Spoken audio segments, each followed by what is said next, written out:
नमस्कार, आप सभी का स्टडी लूप चैनल में बहुत बहुत स्वागत है। तो हम लोग इस वीडियो में क्राउन पब्लिकेशन का बिहार एसएससी जो कि द्वितीय इंटर स्तरीय लेवल का एग्ज़ाम होने वाला है, उसका प्रैक्टिस सेट को कवर करेंगे। तो इसमें दोस्त कुल 15 प्रैक्टिस सेट हैं और इसमें हमारा यह वीडियो में 5वां प्रैक्टिस सेट को कवर करने जा रहे हैं। तो यानी 1 से लेकर 4 अलग-अलग वीडियो में हम लोग चारों प्रैक्टिस सेट सेपरेट कवर कर चुके हैं। अगर आपको ये सभी प्रैक्टिस सेट और इससे रिलेटेड और भी बिहार एसएससी से रिलेटेड प्रैक्टिस सेट चाहिए तो आप हमारे चैनल को विजिट कर सकते हैं। वहाँ आपको ये सभी सेट मिल जाएंगे जो कि बिहार एसएससी रिलेटेड हैं। तो चलिए दोस्तों, हमारा जो है बिहार एसएससी का 5वां प्रैक्टिस सेट है वो कि समान अध्ययन से स्टार्ट होगा और इसमें कुल 50 प्रश्न होंगे और 50 आपके मैथ के होंगे और 50 आपके रीजनिंग के होंगे। तो चलिए हम लोग पहले इसमें 50 प्रश्न समान अध्ययन को सॉल्व करते हैं। तो हमारा पहला प्रश्न है, इनमें से किस सुल्तान ने कुतुब मीनार की 5वीं मंजिल का निर्माण कराया? क्या है 5वीं मंजिल का निर्माण? उसका निर्माण कराया है वो है कुतुबुद्दीन ऐबक, यानी ऑप्शन नंबर ए इसका करेक्ट आंसर हो जाएगा। निम्नलिखित में से कौन सी जोड़ी गवर्नर जनरल और घटना से सुमेलित है? तो लॉर्ड कॉर्नवालिस जो कि रेगुलेटिंग एक्ट, इनका सुमेलित गलत है दोस्तों। लॉर्ड वेलेस्ली का अस्थायी बंदोबस्त से संबंध, ये भी गलत है। लॉर्ड एलन बरो से संधि का सिंध का विलय, क्या लॉर्ड एलन बरो से सिंध का विलय? यह सही सुमेलित है, यानी ऑप्शन नंबर सी इसका करेक्ट आंसर होगा जो कि गवर्नर जनरल और घटना से सुमेलित है। कांग्रेस की प्रथम भारतीय महिला अध्यक्ष कौन थी? तो वो थी सरोजनी नायडू, यानी ऑप्शन नंबर सी इसका करेक्ट आंसर हो जाएगा। लोकनायक के नाम से किसे जाना जाता है? लोकनायक के नाम से जयप्रकाश नारायण जाने जाते हैं। भारतीय राष्ट्रीय आंदोलन पर इंडिया स्ट्रगल नामक पुस्तक लिखी गई थी, वो लिखी गई थी सुभाष चंद्र बोस के द्वारा, यानी ऑप्शन नंबर ए इसका करेक्ट आंसर हो जाएगा। वर्ष 2022 का UNCHCR नॉनसेंस शरणार्थी पुरस्कार किसने जीता है? तो ये जीता है एंजेला मार्केल ने, यानी ऑप्शन नंबर बी इसका करेक्ट आंसर होगा। इलेक्ट्रिक कारों के लिए मोटर स्पोर्ट्स चैंपियनशिप का नाम क्या है? इसका नाम है फार्मूला ई, यानी ऑप्शन नंबर बी इसका करेक्ट आंसर हो जाएगा। न्यायमूर्ति यूयू ललित के बाद भारत के 5वें मुख्य न्यायाधीश यानी CJI के रूप में कौन पदभार ग्रहण करेगा? तो वो करेंगे DY चंद्रचूड़, यानी ऑप्शन नंबर डी इसका करेक्ट आंसर होगा जो कि 5वें मुख्य न्यायाधीश के रूप में पदभार ग्रहण करेंगे। भारत में डिजिटल पेमेंट इंडेक्स DPI की कौन सी संस्था जारी करती है? तो वो करती है RBI, यानी ऑप्शन नंबर ए इसका करेक्ट आंसर है। हाल ही में खबरों में रहा जागृत किस क्षेत्र से संबंधित शुभंकर है? तो है उपभोक्ता जागरूकता से संबंधित है, यानी कि ऑप्शन डी इसका करेक्ट आंसर हो जाएगा। भारत में पहला हर घर जल प्रमाणित राज्य कौन सा है? तो वो गोवा स्टेट है, यानी ऑप्शन सी इसका करेक्ट आंसर हो जाएगा। यूनाइटेड किंगडम के 56वें प्रधानमंत्री के रूप में किसे चुना गया है? तो वह है लिज ट्रस, यानी कि ऑप्शन नंबर ए इसका करेक्ट आंसर हो जाएगा। नेक्स्ट है, भारत में इंजीनियर्स दिवस किसकी जयंती के उपलक्ष्य में मनाया जाता है? तो वह M विश्वेश्वरैया जी के उपलक्ष्य में मनाया जाता है, यानी ऑप्शन नंबर बी इसके करेक्ट आंसर है। ऑस्कर 2023 में भारत की आधिकारिक प्रविष्टि के रूप में किस फिल्म की घोषणा की गई है? तो है छेलो शो, यानी ऑप्शन नंबर डी इसका करेक्ट आंसर है। भारत के दूसरे चीफ डिफेंस स्टाफ के रूप में किसे नियुक्त किया गया है? यानी कि CDI, यानी कि ऑप्शन नंबर बी इसका करेक्ट आंसर है अनिल चौहान।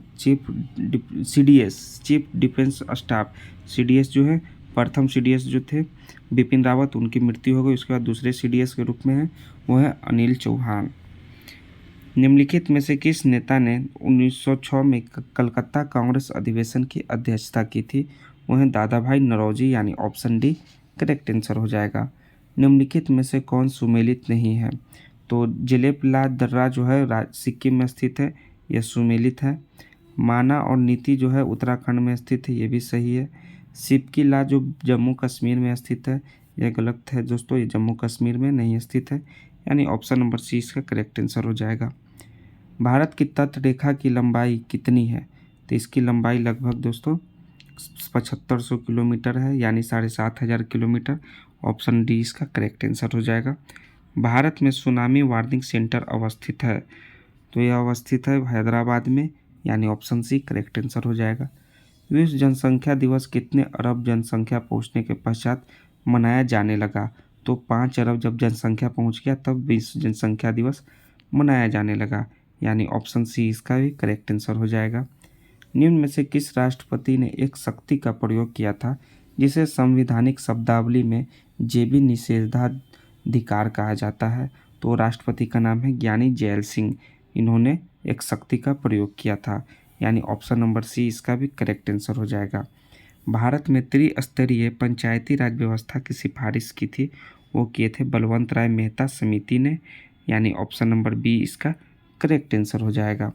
नेक्स्ट है हमारा वर्ष 1992 के शासन एवं विकास नामक रिपोर्ट में किसने सुशासन की परिभाषा तय की थी? तो वो है विश्व बैंक यानी वर्ल्ड बैंक, यानी ऑप्शन नंबर बी इसका भी करेक्ट आंसर हो जाएगा।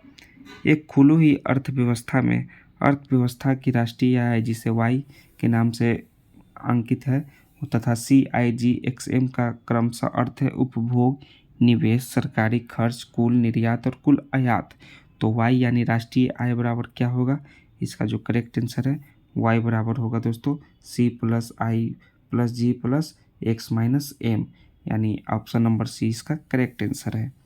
भारत में किसने आमदनी पर कर की शुरुआत की थी? इसकी शुरुआत जेम्स विल्सन ने की, यानी ऑप्शन नंबर सी इसका भी करेक्ट आंसर हो जाएगा। ऑपरेशन ट्विस्ट किस देश द्वारा 2 बार किया गया है?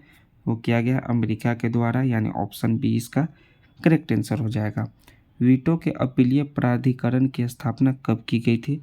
तो इसकी स्थापना की गई थी 1995 में, यानी ऑप्शन नंबर सी इसका करेक्ट आंसर होगा।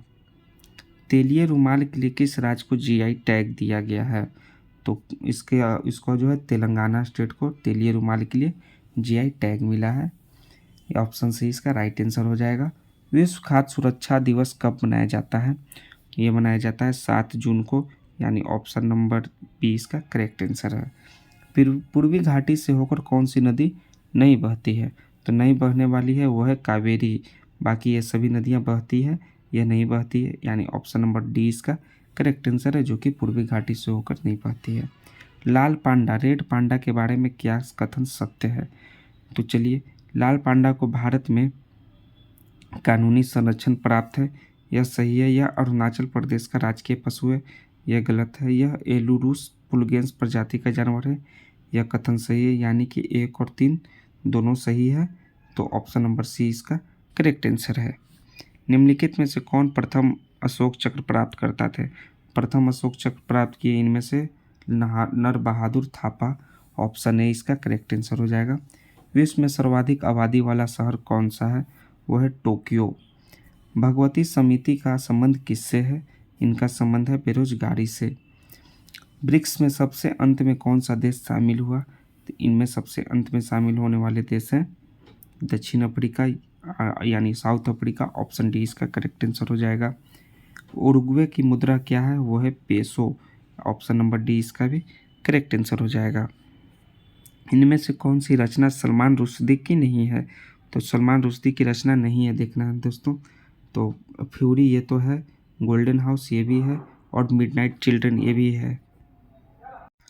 2 लाइव्स ये इनकी रचना नहीं है सलमान रुश्दी की, यानी ऑप्शन नंबर डी इसका करेक्ट आंसर हो जाएगा। Uttar Pradesh global investor summit 2023 का आयोजन किस शहर में किया गया? तो ये लखनऊ शहर में किया गया, यानी ऑप्शन बी इसका करेक्ट आंसर हो जाएगा। हाल ही में जारी global quality infrastructure index GQII 2021 में भारत की रैंक क्या है? तो इसका रैंक है 10वीं, यानी ऑप्शन नंबर सी इसका करेक्ट आंसर हो जाएगा। कौन सा शहर 2023 में राष्ट्रीय बाल विज्ञान Congress national child science Congress का मेजबान है? तो वो है अहमदाबाद शहर, यानी ऑप्शन नंबर ए इसका करेक्ट आंसर हो जाएगा। अवैध सीमा पार करने से रोकने के लिए अमेरिका और किस देश ने अपनी नई अप्रवासन नीति इमाइग्रेशन पॉलिसी पर सहमत व्यक्त की है? तो वह है मैक्सिको और अमेरिका, ऑप्शन ए इसका करेक्ट आंसर हो जाएगा। हाल ही में खबरों में रहा विंडो डिक्लेरेशन किस क्षेत्र से संबंधित है? तो उसका संबंध है प्रेस की स्वतंत्रता, यानी ऑप्शन सी इसका करेक्ट आंसर हो जाएगा। भारत का पहला पॉड टैक्स प्रोजेक्ट पाने वाला पहला राज्य कौन सा है? तो पहला राज्य है यूपी, यानी ऑप्शन नंबर ए इसका करेक्ट आंसर हो जाएगा, जो कि पॉर्टेक्स प्रोजेक्ट पाने वाला पहला स्टेट बना है। कौन सा देश छठे हिंद महासागर सम्मेलन IOC का मेजबान है? तो वह है बांग्लादेश, यानी ऑप्शन नंबर ए इसका करेक्ट आंसर हो जाएगा। विश्व पर्यावरण दिवस प्रतिवर्ष कब मनाया जाता है? तो हम सभी जानते हैं ये 5 जून को मनाया जाता है, यानी ऑप्शन नंबर सी इसका करेक्ट आंसर हो जाएगा। मिस वर्ल्ड प्रतियोगिता 2023 का आयोजन किस देश में किया गया? इसका आयोजन इंडिया में किया गया, यानी ऑप्शन नंबर ए इसका करेक्ट आंसर हो जाएगा। इंडोनेशिया बैडमिंटन ओपन का युगल खिताब किस जोड़ी ने जीता? इसका जो है सात्विक और चिराग की जोड़ी ने जीता है, यानी ऑप्शन नंबर ए इसका भी करेक्ट आंसर है। भारतीय वायुसेना के लिए हल्के लड़ाकू विमान के उत्पादन के लिए हिंदुस्तान एरोनॉटिक्स लिमिटेड ने किसके साथ समझौता किया है? तो हिंदुस्तान एरोनॉटिक्स लिमिटेड का जेई एरोस्पेस के साथ समझौता हुआ है, यानी ऑप्शन नंबर ए इसका करेक्ट आंसर है, जेई एरोस्पेस। भारतीय पुरुष क्रिकेट टीम का मुख्य चयनकर्ता किसे नियुक्त किया गया है? तो वह है अजीत आगाकर, जिन्हें मुख्य चयनकर्ता के रूप में नियुक्ति हुआ है, ऑप्शन सी इसका करेक्ट आंसर है। लास्ट हमारा समान अध्ययन का 50वां प्रश्न है, लॉर्ड हनुमान को किस चैंपियनशिप का आधिकारिक शुभंकर घोषित किया गया है? तो है एशियाई एथलेटिक्स चैंपियनशिप, यानी ऑप्शन ए इसका करेक्ट आंसर है। लॉर्ड हनुमान को एशियाई एथलेटिक्स चैंपियनशिप का आधिकारिक शुभंकर घोषित किया गया है। तो दोस्तों इसमें देखिए पूरे 50 प्रश्नों तक हमारे सामान्य अध्ययन के प्रश्न हो गए, और ये 51 प्रश्नों से लेकर के आपका ये समान विज्ञान एवं गणित के प्रश्न स्टार्ट होते हैं, जो कि आपके पूरे 100 नंबर तक आपके समान विज्ञान और गणित के प्रश्न होंगे। तो आप सभी इस वीडियो को पॉज करके एक प्रश्नों को सॉल्व करते जाइएगा। और यह मानसिक क्षमता परीक्षण 101 प्रश्नों से लेकर के आपके पूरे ये 150 प्रश्नों तक आपके रीजनिंग के प्रश्न हैं। तो इसमें सभी रीजनिंग के प्रश्न और सभी मैथ और के प्रश्न को आप सॉल्व कीजिएगा। यहाँ देखिए आपको उत्तर दिया हुआ है संक्षिप्त में पूरे 150 प्रश्नों तक। तो दोस्तों अगर आपको ये वीडियो अच्छा लगा हो तो प्लीज़ दोस्तों हमारे चैनल को सब्सक्राइब करें दोस्तों। जय हिंद दोस्तों, थैंक्स दोस्तों।